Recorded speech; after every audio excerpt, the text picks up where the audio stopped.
Good morning. Today is 30 January 2017 and we are going to discuss the articles of The Hindu. सबसे पहले नजर डाल लेते हैं कौन कौन से आर्टिकल्स आज हम डिस्कस करने वाले हैं। सबसे ऊपर जो ये आर्टिकल है रेलवे सेफ्टी से रिलेटेड ये आर्टिकल है, काफ़ी अच्छा ये आर्टिकल है। और नीचे फेडरर ने हरा दिया है राफेल नडाल को। टेनिस से रिलेटेड ये आर्टिकल हमारे लिए महत्वपूर्ण नहीं है।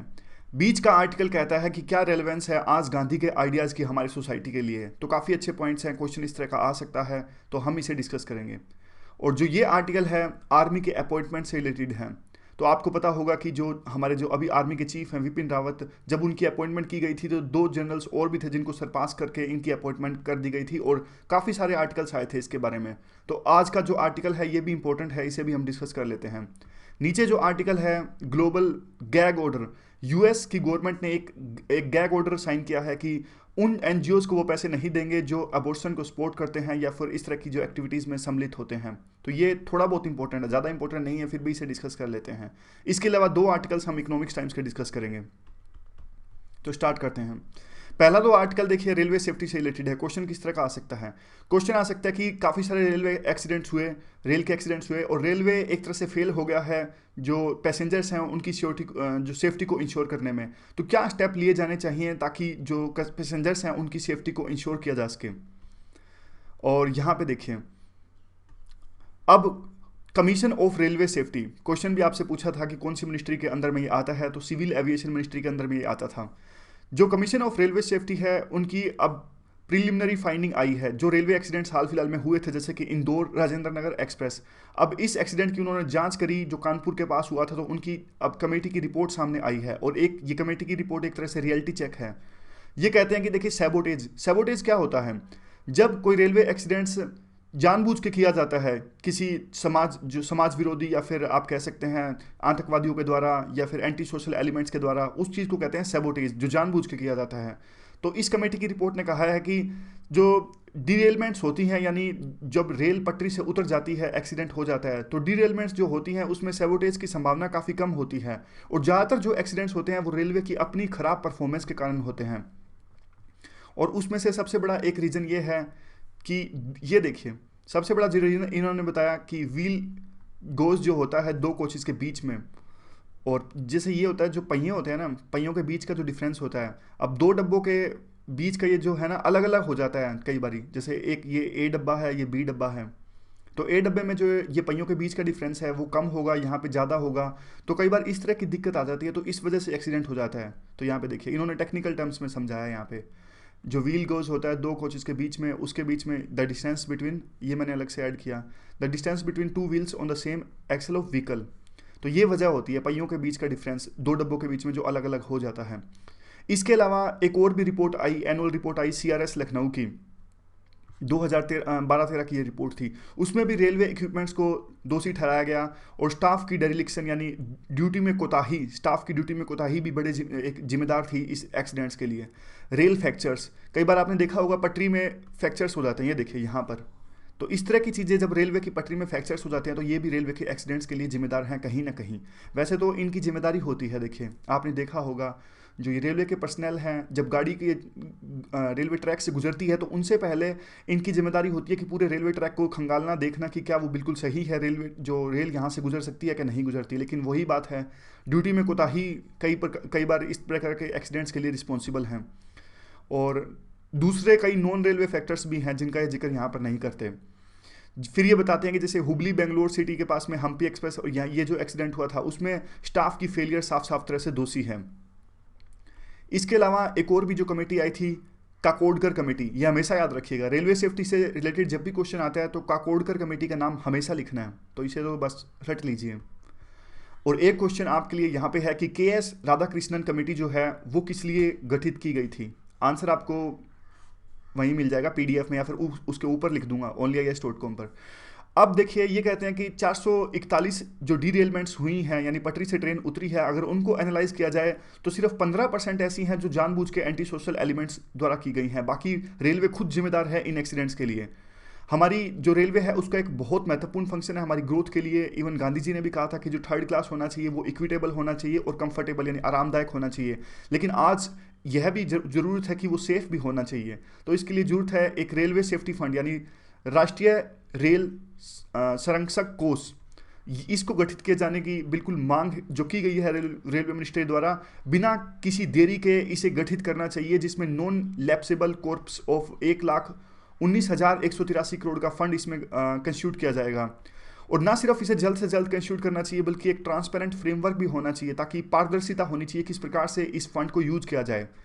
फाइनेंस मिनिस्ट्री जो है देखिए, उसके पास में एक उसको उसने कहा था कि फाइनेंस मिनिस्ट्री ने कहा था कि इस फंड के लिए रेलवे को अपने आप से फंड्स जुटाने चाहिए, लेकिन देखिए एक लेवल के बाद में रेलवे नहीं जुटा पाएगी फंड्स, तो फाइनेंस मिनिस्ट्री को भी आवश्यकता है कि जल्द से जल्द जो जरूरत है रेलवे मिनिस्ट्री की उसे पूरा किया जाए। वे फॉरवर्ड क्या है? देखिए, जो डब्बे पुराने हो चुके हैं उन डब्बों को बदला जाए, जो हमारे मॉडर्न डब्बे हैं, लिंक, होफमैन, बुश कोचेज, यहाँ पे देखिए ये इन कोचेज की बात कर रहे हैं, LHB कोचेज, LHB कोचेज, ये जर्मनी ने हमें प्रोवाइड किए थे। इस तरह के कोचेज ये काफ़ी सेफ़ हैं, इसमें एक्सीडेंट की संभावना काफ़ी कम है। अगर आप चाहें तो यहाँ भी थोड़े देख सकते हैं, ये इंपॉर्टेंट नहीं है वैसे, बता कंटेक्स्ट समझने के लिए है। जो LHB कोचेज हैं पैसेंजर कंपार्टमेंट्स है इंडियन रेलवेज़ के, और ये कंपनी का नाम है जिसने हमें प्रोवाइड किए थे। अब इन्होंने टेक्नोलॉजी हमें प्रोवाइड कर दी है, सबसे पहले शताब्दी एक्सप्रेस में लगाए गए थे, अब हम अपने आप से कपूरथला में बनाते हैं। और देखिए हमारी जो ग्रोथ है उसके लिए रेलवे का अच्छे से काम करना काफ़ी ज़रूरी है, हम इस तरह के एक्सीडेंट्स अफोर्ड नहीं कर सकते। और नई टेक्नोलॉजीज़ भी हमें लानी होगी, अल्ट्रासोनिक फ्ला डिटेक्शन, ताकि पता लग जाए कि जो ट्रैक है वो बिल्कुल क्लियर है कि नहीं है, और जो रेलवे मिनिस्टर है इस दिशा में उनको काम करना होगा। तो अब देखिए काफ़ी सारे आर्टिकल्स हमने डिस्कस किए रेलवे की सेफ्टी के बारे में, तो एक कंसोलिडेट करके ये 8-9 पॉइंट्स हैं वो डिस्कस कर लेते हैं जल्दी से। हाई क्वालिटी ट्रेन कोचेज होने चाहिए, जैसे अभी हमने देखा LHB, इन्वेस्टमेंट आनी चाहिए, कॉर्पस जो नेशनल सेफ्टी फंड है, इनोवेशन डिज़ाइन अच्छा होना चाहिए, जैसे हमने देखा अभी ये यहाँ पे देखिए जो हमने देखा कि किस तरह से टेक्नोलॉजी जो अल्ट्रासोनिक फ्ला डिटेक्शन आनी चाहिए, तो उस प्रकार से ये है, इनोवेशन होना चाहिए डिज़ाइंस में। इसके अलावा स्टेट गवर्नमेंट की रिस्पॉन्सिबिलिटी भी होनी चाहिए, सिर्फ सेंट्रल गवर्नमेंट की रिस्पॉन्सिबिलिटी ना होकर स्टेट गवर्नमेंट को भी इसमें काम करना चाहिए। ट्रैक को भी मॉडर्नाइज किए जाने की आवश्यकता है, ट्रैक भी हमारे पुराने हैं, ब्रिटिश टाइम के हैं। रेगुलर मॉनिटरिंग होनी चाहिए पूरे ट्रैक की, और स्टाफ होना चाहिए वो स्किल्ड होना चाहिए, और उनकी टाइमिंग भी डिसाइडेड होनी चाहिए। ऐसा नहीं कि वो 24 घंटे काम कर रहे हैं, तो डेफिनेटली उनकी प्रोडक्टिविटी कम हो जाएगी। उसके बाद में जो टेक्नोलॉजी है उसमें भी सुधार की गुंजाइश है, जैसे कि GPS, maps, anti collision avoidance system, ये हमने पहले भी डिस्कस किया था, एंटी कोलिजन अवॉइडेंस सिस्टम। इसके अलावा 9वां पॉइंट जो है R&D काफ़ी किए जाने की आवश्यकता है। तो 9 पॉइंट्स हमेशा याद रखना रेलवे सेफ्टी पे, अगर क्वेश्चन आता है तो। चलो चलते हैं नेक्स्ट आर्टिकल की तरफ में। गांधी जी की आइडियाज़ की आज के टाइम में क्या रिलेवेंस है? तो ये कहते हैं कि देखिए जो जिन्होंने आर्टिकल लिखा उन्होंने अब वो एक प्रोफेसर हैं, जिंदल की यूनिवर्सिटी है, ग्लोबल जिंदल यूनिवर्सिटी, उन्होंने अपने स्टूडेंट से क्वेश्चन पूछा कि आज गांधी के आइडियाज़ की क्या रेलेवेंस है। तो एक तरह से जब पूरा कंक्लूजन निकल के आया उनके स्टूडेंट से, उन्होंने कहा कि गांधी का नाम सिर्फ एक नाम ही बन के रह गया है और एक इमेज ही बन के रह गई है। जो उनका सबसे मेन आइडिया था नॉन वायलेंस, वो आज की सोसाइटी में ठीक नहीं ठहरता। लेकिन जो प्रोफेसर हैं उनकी इस बात से सहमत नहीं है। वो कहते हैं गांधी एक ऐसे शख्स है जिनको बहुत ज़्यादा अप्रिशिएट किया गया है और जिनके बारे में पढ़ा गया है और जिनकी आइडियाज़ को प्रैक्टिस भी किया जाता है। वो एग्जांपल देते हैं, आप देख लीजिए जो 20वीं शताब्दी के कई लीडर्स हुए, जैसे खान अब्दुल गफ्फार खान, ये बादशाह खान आपने स्पेक्ट्रम में पढ़ा होगा। ये सिविल डिसोबीडियंस मूवमेंट जब हुई थी 1930 में, तब इन्होंने एक पाकिस्तान के पेशावर में कैंपेन चलाया था और गांधी के साथ थे। ये पाकिस्तान के काफ़ी बड़े लीडर थे और लेकिन गांधी के साथ थे। बाद में ये चाहते भी नहीं थे कि भारत पाकिस्तान अलग हो। मार्टिन लूथर किंग जिन्होंने ब्लैक्स के राइट्स के लिए लड़ाई लड़ी। नेल्सन मंडेला आपको पता होगा, साउथ अफ्रीका में जो अपार्थाइड था, यानी वहाँ पे जो वाइट्स का रूल था, काफ़ी अत्याचार किया जाता था ब्लैक्स के खिलाफ, यानी साउथ अफ्रीका में इन्होंने राइट्स के लिए लड़ाई लड़ी थी। और जो अगले हैं वैक्लेव हैवल, ये तो नहीं पता कौन है। चलिए आगे है कि इन सब पे देखिए गांधी की आइडियाज़ का छाप था, मतलब इन्होंने गांधी के आइडियाज़ को प्रीच किया और उसी के बल पे सफलता हासिल करी। और उसके बाद में देखिए ये कहते हैं कि गांधी के आइडियाज़ की एक यूनिवर्सल अपील है। जब भी जस्टिस के खिलाफ, इनजस्टिस के खिलाफ में आवाज़ उठानी होती है तो गांधी के आइडियाज़ को तवज्जो दी जाती है, ना सिर्फ इंडिया बल्कि वर्ल्ड के दूसरे रीजन्स में भी। गांधी के आइडियाज़ मोरल कंसाइंस, यानी कंसाइंस होता है इनर वॉइस, उसको दिखाते हैं और एक ह्यूमैनिटी को दर्शाते हैं गांधी के जो आइडियाज़ हैं। और ये वही सेम बात इनजस्टिस के खिलाफ में सिंबल हैं गांधी के जो आइडियाज़ हैं। और इस आर्टिकल में ना काफ़ी बार जो गांधी के आइडियाज़ को सोक्रेटिक से कंपेयर करते हैं, सोक्रेटिक के आइडियाज़ से। तो वैसे तो देखिए सोक्रेटिक आपको बता देता हूँ कौन थे। सोक्रेटिक एक काफ़ी फेमस, इवन यू कह सकते हो फर्स्ट फिलोसफर थे ये, और जो प्लेटो एरिस्टोटल के बारे में आपने सुना हो तो प्लेटो एरिस्टोटल इनके बाद में आए हैं सभी।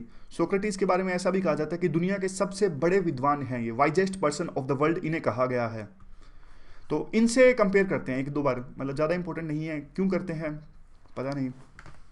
अब ये कहते हैं कि देखिए जो गांधी के आइडियाज़ थे वो बहुत मॉडर्न सिविलाइजेशन के काफ़ी क्रिटिक थे। उन्हें उनका मतलब यूँ है कि जो मॉडर्न सिविलाइजेशन है वो एक तरह से कंज्यूमरिज्म कल्चर, मॉडर्न सिविलाइजेशन क्या है, मॉडर्न सिविलाइजेशन है मशीनी युग। तो मशीनी युग में आपने देखा होगा कि जो कंज्यूमरिज्म कल्चर है वो काफ़ी ज़्यादा है, यानी सब लोग पैसे के पीछे भाग रहे हैं, खाने पीने के पीछे भाग रहे हैं। तो गांधी जी इस चीज़ से बिल्कुल संतुष्ट नहीं होते थे। आपने देखा भी था कि गांधी जी बिल्कुल एक दो कपड़े भी कैसे पहनते थे और बिल्कुल काफ़ी कम चीज़ों से संतुष्ट हो जाते थे गांधी जी। और उनके आइडियाज़ भी ऐसे थे कि जो कंज्यूमरिज्म का कल्चर है वो अच्छा नहीं है दुनिया के लिए, और इससे गरीब लोगों को नुकसान होता है, इनइक्वलिटीज़ काफ़ी ज़्यादा आती हैं। इसीलिए उन्होंने अपने आइडियाज़ में यह भी कहा था कि प्रोडक्शन बाय द मासिस। ऐसा कहा जाता है कि गांधी जी मशीन्स के खिलाफ में थे, लेकिन गांधी जी मशीन्स के खिलाफ में नहीं थे। गांधी जी ने कहा था कि जो प्रोडक्शन होनी चाहिए वो मासिस के द्वारा होनी चाहिए, यानी तभी वो कॉटेज इंडस्ट्रीज, गांव में कॉटेज इंडस्ट्रीज को सपोर्ट करते थे। कॉटेज इंडस्ट्रीज कौन सी होती है? कॉटेज इंडस्ट्रीज वो इंडस्ट्रीज होती है जब गांव में एक फैमिली पूरी मिलके किसी काम में सम्मिलित हो और कोई चीज़ प्रोड्यूस करे, जैसे कि हैंडीक्राफ्ट या फिर इस तरह की जो चीज़ें थी, खादी थी। तो गांधी जी को ये चीज़ें अच्छी लगती थी क्योंकि वो कहते थे कि इस चीज़ से एक फ़ायदा है, एक तो एम्प्लॉयमेंट आएगा कि सारे लोग जब कॉटेज इंडस्ट्रीज़ में जब सारे फैमिली मेम्बर्स इस तरह से काम करेंगे तो पूरा एम्प्लॉयमेंट आएगा और अनएम्प्लॉयमेंट नहीं आएगा, क्योंकि मशीन जो होती है काफ़ी सारे जो पर्सन्स का काम कर देती है, इससे अनएम्प्लॉयमेंट ज़्यादा आ जाता है। दूसरा वो यूँ कहते हैं कि जो मशीन से क्या होता है, काफ़ी सारी प्रोडक्शन हो जाती है, प्रोडक्शन काफ़ी ज़्यादा होती है, तो एक लेवल के बाद में उसका फ़ायदा किसी एक ही आदमी को होता है, बहुत कम यानी फ्यू पर्सन्स को उस प्रोडक्शन से फ़ायदा होता है, और एक अमीर और गरीब के बीच की खाई बढ़ती जाती है। बाद में वो अमीर लोग अपने पैसा का इस्तेमाल करते हैं दूसरों को एक्सप्लॉइट करने के लिए, उन पर अत्याचार करने के लिए। तो गांधी जी के ये आइडियाज़ थे। और उसके बाद में ये कहते हैं कि देखिए गांधी जी किसी भी ऑर्थोडॉक्सी में नहीं बिलीव करते थे, ना वो वेस्टर्न ऑर्थोडॉक्सी और ना ही वो इंडियन ऑर्थोडॉक्सी। आगे आता है कि जो गांधी जी की लिगेसी का सबसे महत्वपूर्ण जो एक कह सकते हैं आइडिया था वो था करेज। करेज कैसी? करेज इनजस्टिस को लड़ने में। गांधी जी हमेशा बहादुरी दिखाई जब भी किसी इनजस्टिस से लड़ने की बात आई। इवन जो जॉर्ज वुडस्टॉक हैं, एक थिंकर है, ये कहते हैं कि सत्याग्रह, उनका जो सत्याग्रह था वो था ही इस चीज़ का, एक ऐसे काज के लिए अब मर मिट जाना जो कि बिल्कुल जस्टिफाई कर सकते हैं जिसको, तो वही गांधी जी ने किया इंडियन इंडिपेंडेंस के दौरान में। और जो सत्याग्रह की देखिए अगर बात करें तो गांधी जी के सत्याग्रह का मतलब ही ये था, आप समझ के देखिए, सत्याग्रह का मतलब था सत्य का आग्रह। थोड़ा एक्स्ट्रा बताता हूँ आपको।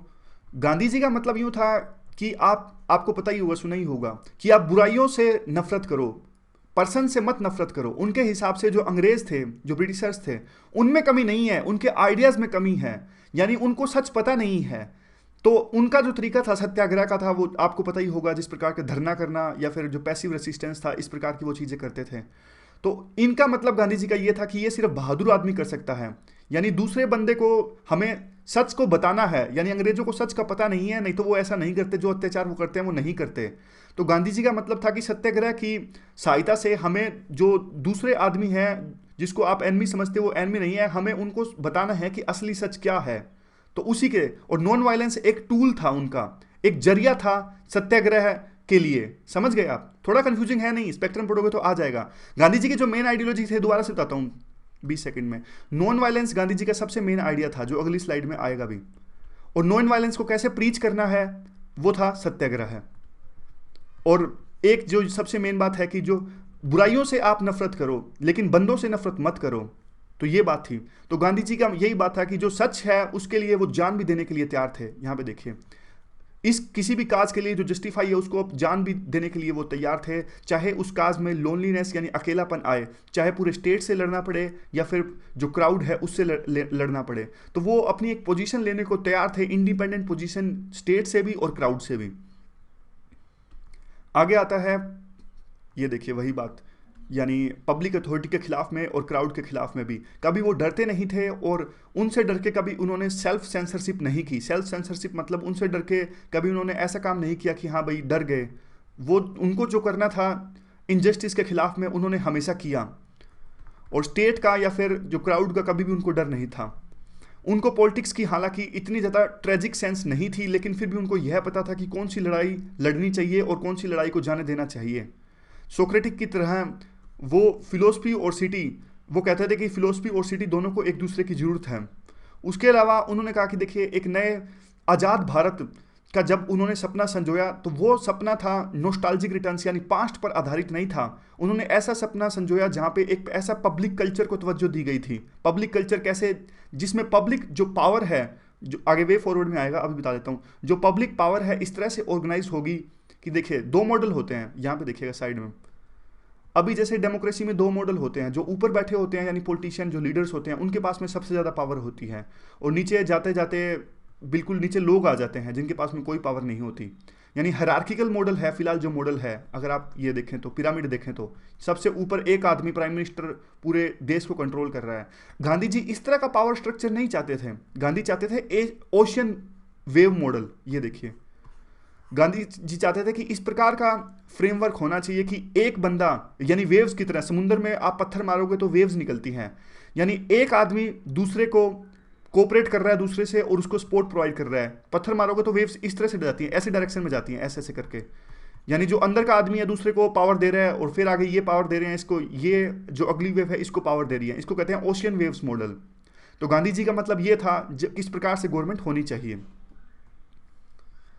तो वही बात, सेम बात कि सच के लिए और बुराइयों के खिलाफ में लड़ने के लिए हमेशा वो तैयार थे।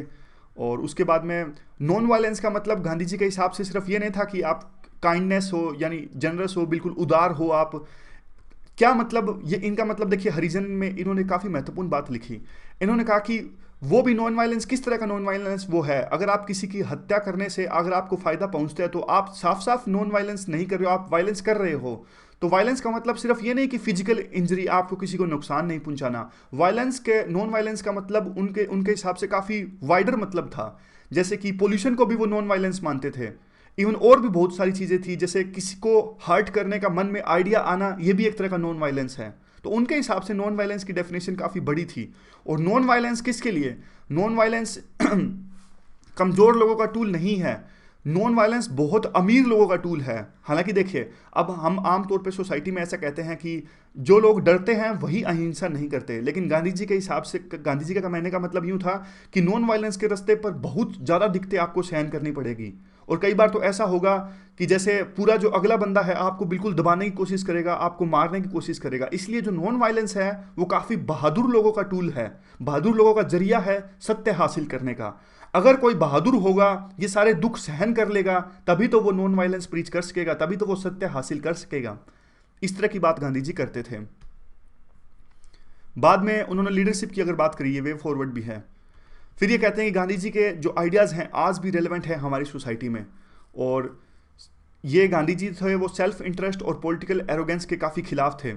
और हमारे डेली लाइफ में आज भी इनके आइडियाज़ काफ़ी महत्वपूर्ण हैं। अब वो डेमोक्रेसी का मॉडल है कि वो पॉलिटिकल सेंट्रलाइजेशन नहीं चाहते थे। उनके हिसाब से गवर्नमेंट एक मीनिंगलेस सिविलाइजेशन होनी चाहिए जिसमें एथिक्स भी हो और स्पिरिचुअलिटी भी हो, यानी अध्यात्म भी हो और एथिक्स भी हो। और ये वही बात है आगे कि सेंट्रलाइजेशन ऑफ पावर नहीं चाहते थे, जैसा हमने वो जो ओशियंस वेव्स मॉडल डिस्कस किया। ये सारी चीज़ें थी, काफ़ी कुछ एक्स्ट्रा हमने डिस्कस किया, जिस आर्टिकल में था नहीं, लेकिन जो मेरे ऑप्शनल में काफ़ी कुछ आता है, जैसे ये ओशन वेव मॉडल है, ये सब, और स्पेक्ट्रम में भी काफ़ी दिया है, उसमें से डिस्कस किया हमने। तो इस तरह से आज भी देखिए गांधी जी के आइडिया से प्रेरित होकर हमें सोसाइटी को री इन्वेंट करने की आवश्यकता है और सेल्फ ट्रांसफॉर्मेशन की आवश्यकता है सोसाइटी की, यानी समाज को सेल्फ री इन्वेंट करें और इसको ट्रांसफॉर्म करने की आज आवश्यकता है गांधी जी के आइडिया से प्रभावित होकर। अगला जो आर्टिकल है ये है, देखिए, आर्मी की चीफ की अपॉइंटमेंट को लेकर काफ़ी सारी चीज़ें हमने इसके बारे में डिस्कस करी, रिवाइज कर लेते हैं। हमने डिस्कस किया था पिछले आर्टिकल्स में किस प्रकार से सीनियरिटी को पीछे छोड़ दिया और काफ़ी सारी खामियां हैं आर्मी में नियुक्तियों को लेकर। जात पात को देखा जाता है, सीनियरिटी को काफ़ी बार इग्नोर किया जाता है और अपने लेवल के बंदों को लगाया जाता है। और इवन आर्मी में इन्फेंट्री जो आर्म्ड कोप्स होती हैं उनमें भी काफ़ी भेदभाव किया जाता है और इन्फेंट्री के बंदों को लगाया जाता है। इससे पूरी कई बार क्या होता है, एक डिमोरलाइजेशन आता है आर्मी के अंदर में। और एक नुकसान ये होगा, अभी जिस प्रकार से विपिन रावत को अपॉइंट किया है कि उनसे एक तरह से अब जो आर्मी के जो टॉप कमांडर्स हैं वो पॉलिटिकल लीडर्स की चापलूसी करेंगे और आर्मी भी एक जो पॉलिटिकल अखाड़े में बदल जाएगी। तो ये सारे पॉइंट्स हम पहले डिस्कस कर चुके हैं। अब आते हैं इस आर्टिकल की तरफ में। आर्टिकल में जिन्होंने आर्टिकल लिखा है ये आर्मी के चीफ रह चुके हैं और काफ़ी अच्छा ये आर्टिकल है वैसे इनका।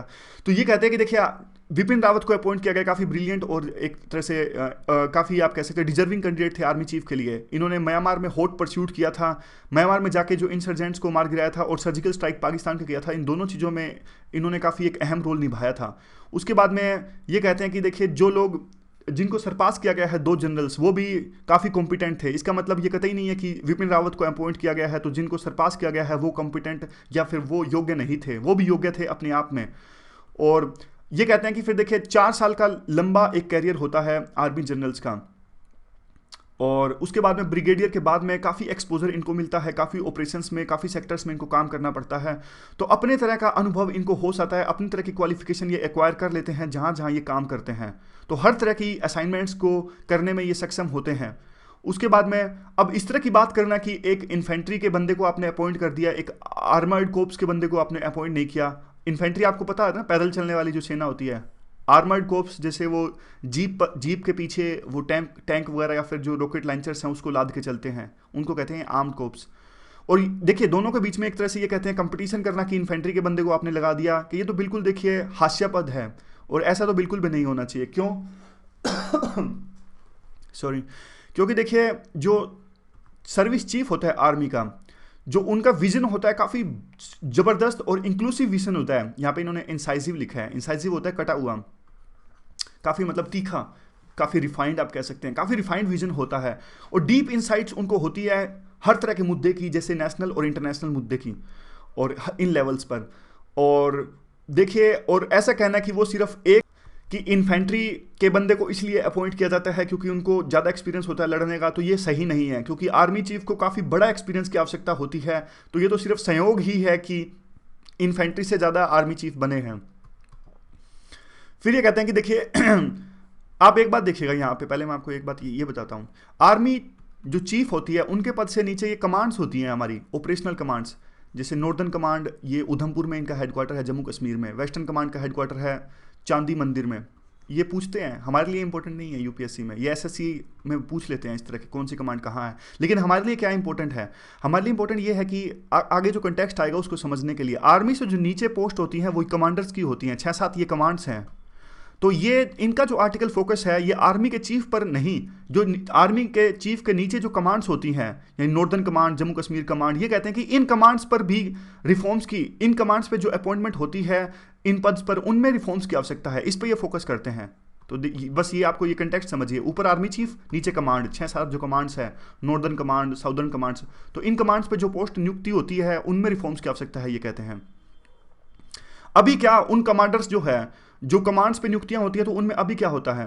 तो अभी तो देखिए पहले, उससे पहले ये कहते हैं कि सीनियरिटी को देखिए, यूं आरोप ऐसा लग रहा है कि सीनियरिटी को आपने ओवरलुक कर दिया। तो फिर कहते हैं कि देखिए जब तक कि एक बहुत ज़्यादा मेरिट ना हो किसी बंदे में, तो सीनियरिटी को ओवरलुक नहीं करना चाहिए।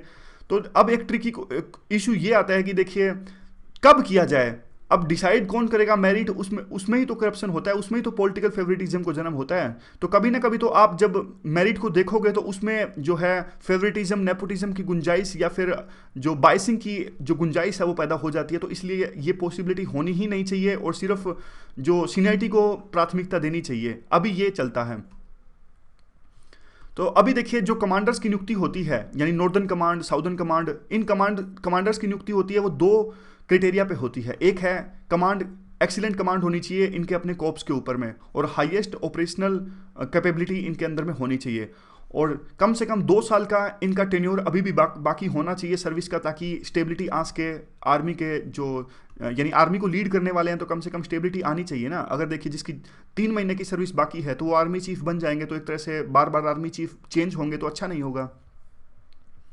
फिर ये कहते हैं कि देखिए फिलहाल अभी काफ़ी सीनियरिटी को तवज्जो दी जाती है। ये कहते हैं कि देखिए एक बार सीनियर हो गए, मतलब एक बार इस लेवल पर पहुंच गए कमांड्स के लेवल पे, तो सारे के सारे जो हैं वो कैपेबल ही हैं, तो ज़रूरत नहीं है कि उनके बीच में कंपटीशन को तवज्जो देने की।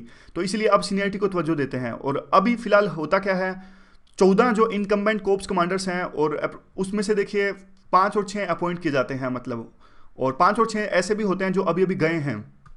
मतलब कहने का मतलब यूँ है कि एक टाइम में 14 होते हैं, जो 14 इनकम्बेंट कोर्प्स कमांडर्स होते हैं, और 5 और 6 जो अभी अभी इस पोस्ट पे गए हैं, यानी 20 हो गए।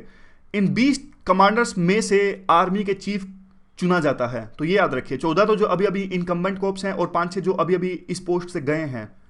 तो ये है। तो अब इसमें रिफॉर्म्स लाने की बात ये करते हैं। यहां पे देखिए, ये कहते हैं कि देखिए आर्मी कमांडर्स हैं, उसका साफ साफ वो किस तरह से सिलेक्ट होते हैं, उसका साफ साफ फर्क पड़ता है कि फाइनली किस प्रकार से आर्मी चीफ सिलेक्ट होंगे। क्योंकि अगर इनमें ही धांधलेबाजी हुई है तो उन्हीं में से तो चुन के आएगा फिर हमारा फाइनल जो आर्मी चीफ है। तो इनकी जो अपॉइंटमेंट है उनमें रिफॉर्म्स की आवश्यकता है। और फिलहाल देखिए, कहते हैं वार का जो नेचर है वो चेंज हो रहा है काफ़ी तरह से, क्योंकि देखिए अब न्यूक्लियर वार, इंफॉर्मेशन वार, साइबर वार, स्पेस वार, ये सभी तरह के वार्स आ रहे हैं। और इसलिए हमारा जो आर्म्ड कोर्प्सेस, हमारी आर्म्ड फोर्सेस हैं, वो भी काफ़ी तरह के चेंजेस से गुजर रही हैं। जिस प्रकार से कॉम्बैट सिस्टम है और मिलिट्री पावर में स्ट्रेटजिक एप्लीकेशंस का यूज है, या फिर आर्मी कमांडर्स का जो रोल है पूरे के पूरे इस घटनाक्रम में या पूरे के पूरे इस फंक्शनिंग में काफ़ी अहम हो गया है। इसीलिए, क्योंकि देखिए ये जो आर्मी कमांडर्स होते हैं ये पूरे देश की सुरक्षा को संभालते हैं, क्योंकि जो आर्मी चीफ होते हैं वो तो कोऑर्डिनेट करते हैं। जिस प्रकार से राजस्थान साइड के जो हमारे देखा था हमने, वेस्टर्न साइड के अलग से जो कमांडर थे, north east, Jammu and Kashmir, ये सारे क्रिटिकल रीजन्स को संभालते हैं कमांडर्स जो होते हैं। और उसके अलावा में और भी काफ़ी सारी रिस्पॉन्सिबिलिटीज इनकी रहती है। तो इसीलिए मोस्ट मेरिटोरियस जो कमांडर्स हैं उनको अपॉइंट किए जाने की आवश्यकता है, ताकि आगे जो मोस्ट मेरिटोरियस में से ही जो आर्मी चीफ की नियुक्ति हो। तो उसके बाद में एक और चीज़ जो आती है, अभी तक क्या होता था, अभी तक वो जैसे हमने देखा कि 2 साल की सर्विस, मतलब कहने का मतलब ये है कि अभी तक जो होता था वो हमने डिस्कस किया कि किस प्रकार से 3-4 क्राइटेरिया डिस्कस करते थे, जैसे एक्सीलेंट जो कमांड थी, या फिर हाईएस्ट ऑपरेशनल फॉर्मेशन कैपेबिलिटी, ये सारे 2 साल का क्राइटेरिया होना जरूरी। तो अब ये चेंज की आवश्यकता कहते हैं पूरे सिस्टम में। ये कहते हैं कि देखिए 2 साल को तो 18 महीने में बदल दिया जाए, क्योंकि अगर 2 साल से 18 महीने में आप बदल दोगे तो ज़्यादा कमांडर्स होंगे, हमारे पास ज़्यादा ऑप्शंस होंगे जिसमें से हम आर्मी चीफ की नियुक्ति कर सकते हैं। और बाद में हमें मेरिट देखनी चाहिए, उसके लिए एक पैनल बैठना चाहिए। पैनल किन का? ये कहते हैं कि 3 बंदों का पैनल बैठना चाहिए। यहाँ पे जो तीनों जो सर्विस चीफ हैं, यहाँ पे देखिए, और अगर इनको भी मिला लिया जाए यानी 3 सर्विस चीफ और 1 चीफ ऑफ डिफेंस स्टाफ, इन 4 बंदों का पैनल बैठना चाहिए। अगर ये ना हो, चीफ ऑफ डिफेंस स्टाफ ना हो, तो 3 बंदों का पैनल बैठना चाहिए और वो सिलेक्शन करे इन सभी का जो है यहाँ पे। और यहाँ पे देखिए जो बात कह रहे हैं कि 2 साल से घटाकर 18 साल कर देना चाहिए, ताकि ज़्यादा ऑप्शंस हमारे पास में रहेंगे। फिर जो ये फाइनल सिलेक्शन करें तो वो हमें गवर्नमेंट के पास भेज देना चाहिए और इसी के बेस पे नियुक्ति होनी चाहिए। वे फॉरवर्ड में कहते हैं कि देखिए जिस प्रकार की बातें कि एक prime minister, chief justice of India और लीडर ऑफ अपोजिशन का पैनल बिल की नियुक्ति करे, तो यह बिल्कुल भी सही नहीं है, क्योंकि कागजों के बेस पे, डोजियर के बेस पे आप कमांडर्स की नियुक्ति नहीं कर सकते। जो नियुक्ति होती है वो काफ़ी कुछ और भी चीज़ें कंसीडर की जाती है जब इनकी नियुक्ति होती है, और जो आर्मी चीफ हैं वही सक्षम है ये सब चीज़ देखने में। तो बात वही निकलती है कि बहुत बिल्कुल कॉम्पिटेंट जो प्रोफेशनल्स हैं वो आने चाहिए, ताकि उन्हीं को बाद में जाकर सर्विस चीफ के पद पर नियुक्ति मिल सके। तो ये पूरा आर्टिकल था। अगला जो आर्टिकल है ज़्यादा इंपॉर्टेंट नहीं है, एक ग्लोबल गैग रूल से रिलेटेड ये आर्टिकल है। अभी यूएस गवर्नमेंट ने एक डिसीजन लिया कि उन एनजीओज को, इंटरनेशनल एनजीओ को या फिर जो लोकल एनजीओज हैं उनको भी ये पैसे नहीं देंगे जो एनजीओज एबॉर्शन जैसी एक्टिविटीज़ में सम्मिलित हैं, या फिर इस एबॉर्शन की इंफॉर्मेशन प्रोवाइड करते हैं, और या फिर जो पुअर कंट्रीज़ हैं वहाँ पे इस तरह की सर्विसेज में हेल्प करते हैं, फैमिली प्लानिंग में इंफॉर्मेशन प्रोवाइड करते हैं। और क्योंकि देखिए रिपब्लिक पार्टी की जो आइडियोलॉजी है, अभी ट्रम्प जो चुन के आए हैं वो रिपब्लिक पार्टी से चुन के आए हैं, तो उनकी आइडियोलॉजी अबॉर्शन के खिलाफ है। इसलिए तो ये अनएक्सपेक्टेड डिसीजन तो नहीं है। और अभी जैसे ही वो चुन के आए तो उन्होंने पहले भी जैसे इनमें एक तरह से लड़ाई चलती रहती है, डेमोक्रेटिक पार्टी जो ओबामा की पार्टी है ना, वो जब भी आती है इस डिसीजन को पलट देती है, और रिपब्लिक पार्टी जब भी आती है वो एबॉर्शन पे जो सहायता देते हैं, जो यूएस गवर्नमेंट देती है, उन पर रोक लगा देती है। और वही इन्होंने अभी किया। इन्होंने कहा कि यूएस एनजीओज यूएस जो गवर्नमेंट है उस किसी एनजीओ को हेल्प नहीं देगी जो एबॉर्शन जैसी एक्टिविटीज़ को सपोर्ट करती हैं और फैमिली इंफॉर्मेशन से रिलेटेड इंफॉर्मेशन प्रोवाइड करती हैं। तो देखिए कहते हैं कि ये काम किया है। वैसे तो देखिए इंटरनेशनल जो रिप्रोडक्टिव हेल्थ कम्युनिटी है ये कहती है कि जो इनका यूएस का अपना एरिया है वो चाहे कुछ भी कर सकते हैं, किसको हेल्प करें किसको ना करें वो उनकी मर्जी है, लेकिन मोरली और एथिकली ये जो है क्वेश्चनेबल है, क्योंकि जिस एनजीओस और एबॉर्शन रिलेटेड एक्टिविटीज़ पर ये रोक लगाने की बात कर रहे हैं उससे रिलेटेड काफ़ी काम होता है, जैसे कि HIV और एड्स का प्रिवेंशन, कॉन्ट्रासेप्टिव एक्सेस और sexuality information, maternal and child health, ये सब चीज़ें डायरेक्ट बियरिंग है, डायरेक्ट इफेक्ट होगा इन सब एक्टिविटीज़ पे, जिससे काफ़ी जो लोगों की जाने जाएंगी। तो इसलिए जो यूएस द्वारा डिसीजन लिया गया है, ट्रंप द्वारा डिसीजन लिया गया है, वो एक तरह से अच्छा नहीं है। और इसका सबसे बड़ा जो इफेक्ट होगा वो अफ्रीकन कंट्रीज़ पे होगा। और देख लीजिए इनकी जो हेल्थ, रिप्रोडक्टिव और कॉन्ट्रासेप्टिव इन्फॉर्मेशंस हैं, कॉन्ट्रासेप्टिव्स होता है गर्भ निरोधक, यानी गर्भ धारण से रोकने के लिए जो उपाय हम करते हैं उसको कहते हैं कॉन्ट्रासेप्टिव्स। और इन जो कंट्रीज़ में, अफ्रीका की कंट्रीज़ में रिसोर्सेज नहीं होते, तो बात आती है कि इंडिया में क्या इफेक्ट होगा इसका। देखिए इंडिया का जो नेशनल फैमिली हेल्थ सर्वे है उसके हिसाब से 3/4 इंडियन वुमेन तो कॉन्ट्रासेप्टिव्स यानी गर्भ निरोधक जो उपाय करती हैं वो गवर्नमेंट सेक्टर की सहायता से करती हैं। लेकिन फिर ये कहते हैं कि जो वुमन होती हैं वो फीमेल स्टरलाइजेशन यानी फीमेल नसबंदी, ये कहते हैं कि ये जो उपाय होते हैं, ये परमानेंट जो उपाय जो वुमन करती हैं वो गवर्नमेंट की सहायता से करती हैं। लेकिन टेम्परेरी उपाय जैसे कि कॉन्डम का यूज करना, इस तरह की जो इन्फॉर्मेशन यूज होती है ये एनजीओज के द्वारा प्रोवाइड की जाती है, जो ये फैमिली प्लानिंग की इन्फॉर्मेशन है। तो डायरेक्टली इस चीज़ पर इफेक्ट पड़ेगा हमारे इंडिया में भी।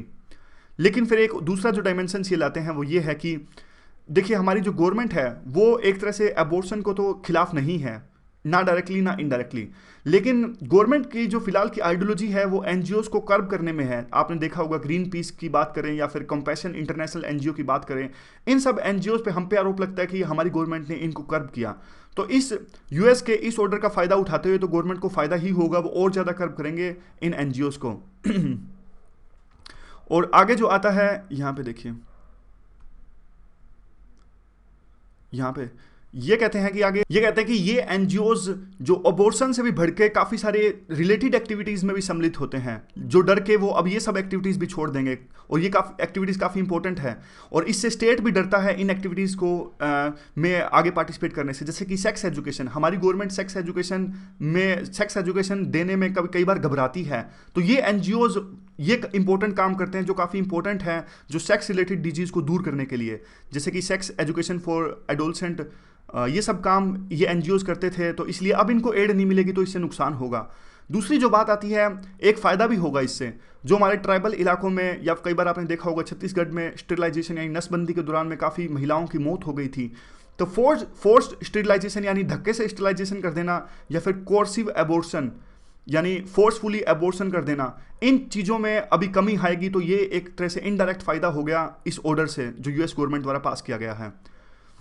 तो वे फॉरवर्ड में क्या है, जो ये गैग रूल है एबॉर्शन को प्रमोशन के रोकने के लिए जो है, और देखिए लेकिन ये सेक्सुअल अटैक्स के बाद में जो एबॉर्शन होता है या फिर किसी की लाइफ बचाने के लिए जो एबॉर्शन होता है, तो उसके लिए ये एप्लीकेबल नहीं है। तो एनजीओज को इन कामों से पीछे नहीं हटना चाहिए।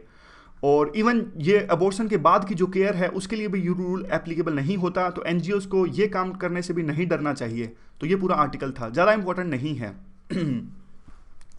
अगला जो आर्टिकल है वो है, देखिए जो मल्टीलेटरल पार्टनरशिप, अब जिस प्रकार से टीपीपी को यूएस ने कह दिया कि हम टीपीपी से विड्रॉ कर रहे हैं, तो अब एक तरह से अनसर्टेनिटीज़ है पूरे इकोनॉमिक स्ट्रक्चर्स में। तो इंडिया को इस पूरे में किस प्रकार की स्ट्रेटजी को फॉलो करना चाहिए।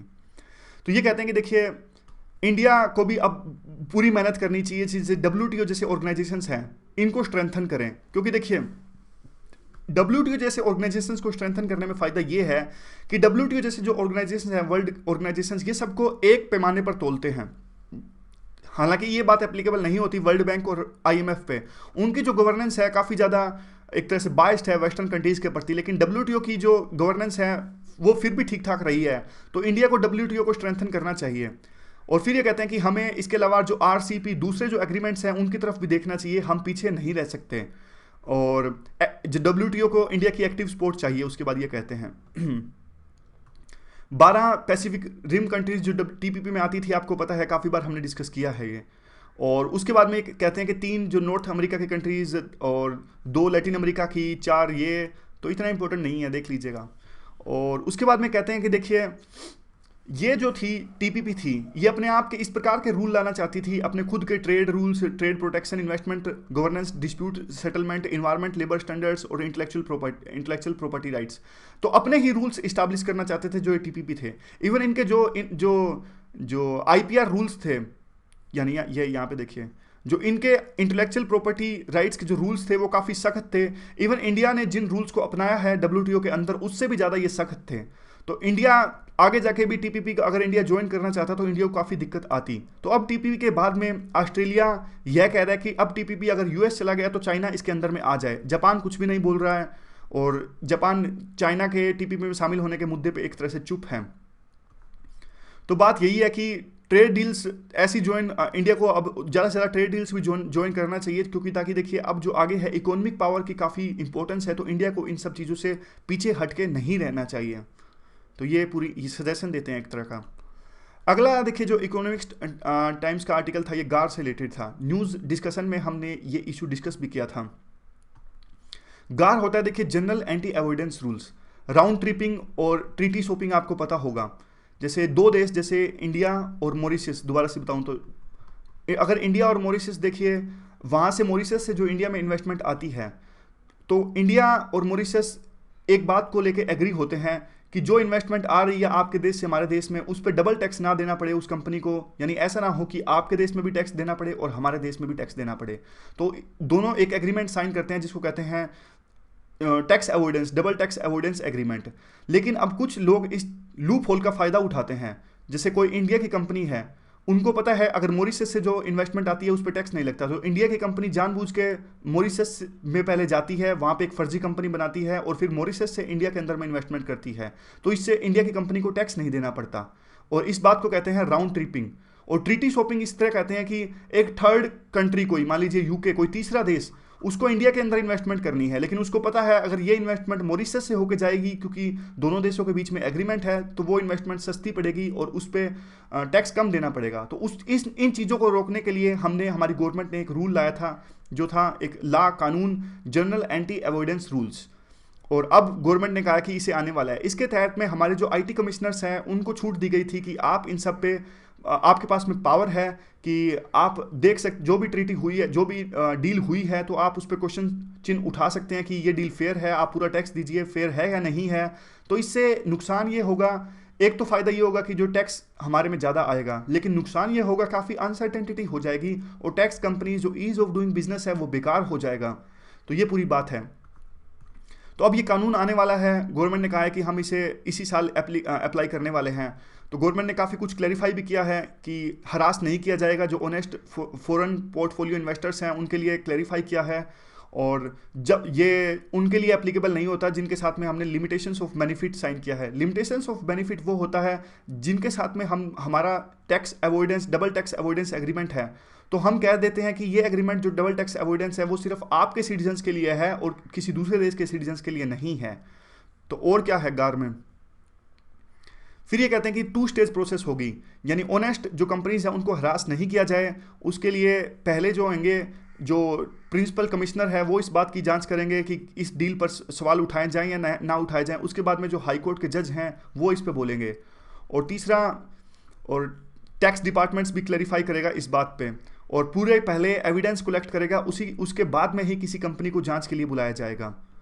और उसके बाद में पूरे टैक्स सिस्टम में सर्टेनिटी यानी निश्चितता लाने की आवश्यकता है, तभी हमारे लिए अच्छा होगा, हमारी जो ईज ऑफ डूइंग बिजनेस है उसके लिए अच्छा होगा। इवन एक तरह से कंपटीशन है ग्लोबली बाकी कंट्रीज़ के बीच में भी कि टैक्स सिस्टम को अच्छा बनाया जाए ताकि ज़्यादा से ज़्यादा इन्वेस्टमेंट को इन्वाइट किया जाए। और उसके लिए काफ़ी countries base erosion and profit shifting, ये आपको बताना है। Base erosion and profit shifting क्या होता है ये आपको बताना है, PDF में इसका आंसर आपको मिल जाएगा। तो ये भी कर रहे हैं। लास्ट में आता है कि शोम कमेटी की रिपोर्ट थी। शोम कमेटी ने कहा था कि ये जो गार है काफ़ी एडवांस्ड लॉ है और इसके लिए जो टैक्स ऑफिसर्स हैं उनको बहुत ट्रेनिंग की आवश्यकता है। तो आज के डिस्कशन में बस इतना ही। Thank you very much for discussion.